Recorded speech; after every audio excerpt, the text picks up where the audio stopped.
Hi everyone and welcome to Performance Management, which we are still in the maintenance phase, and this is the last part of the maintenance phase of the employment cycle. So performance management focuses on improving both the organisational and the individual performance, so that's important that you understand that it's actually both. Performance management, it's looking at whether, well, what you can tell is whether a job's been well designed and also whether the people that you are hiring, so the employees that you're actually hiring, have the correct skills to do the job that you want them to do.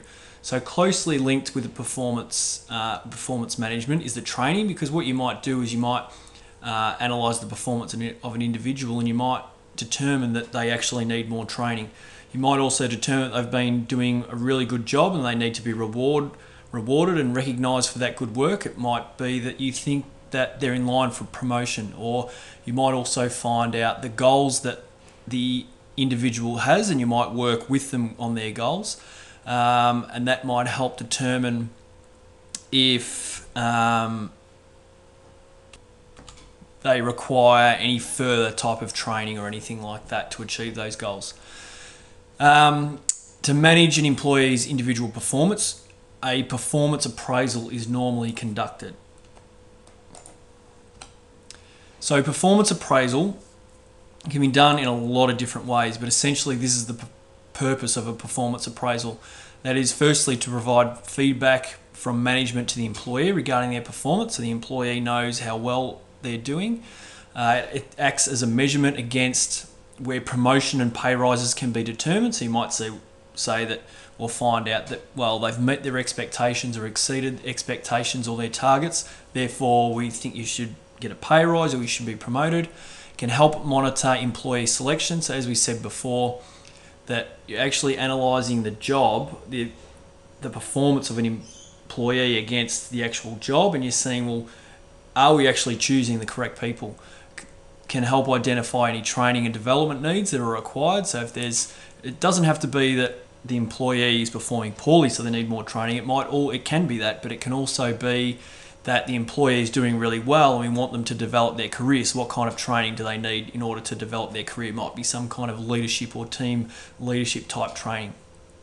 And also can identify new objectives and put a plan in place to improve future performance. So that's setting new goals and objectives. Now, some common appraisal methods. There are many and varied, but here's just three that we're going to go through. So the SA method, that's where the employer actually writes down about each individual employee. It could be that they write down some critical incidents, but they write down feedback for each individual employee and give them that feedback. Then there's the comparison method.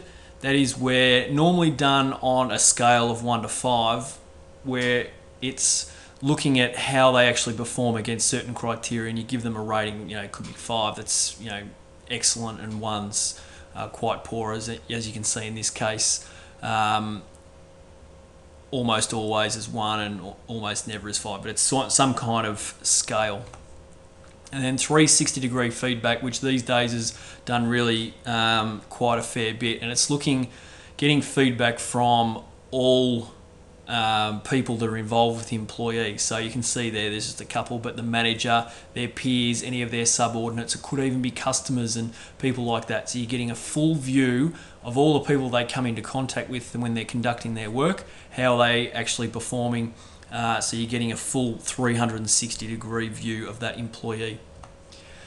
So whichever method is used, it's really important that the employer receives the correct performance feedback. That's the only thing that's going to help them improve their performance, and as a result, it improves the organisational performance as a result.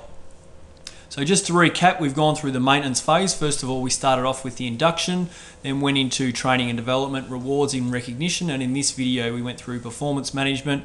Remember, it's organisational management of performance as well as individual, and if you're going to do individual, we do performance appraisals, and there are 3 methods: the SA method, comparison method, and 360-degree feedback method that we went through in this video.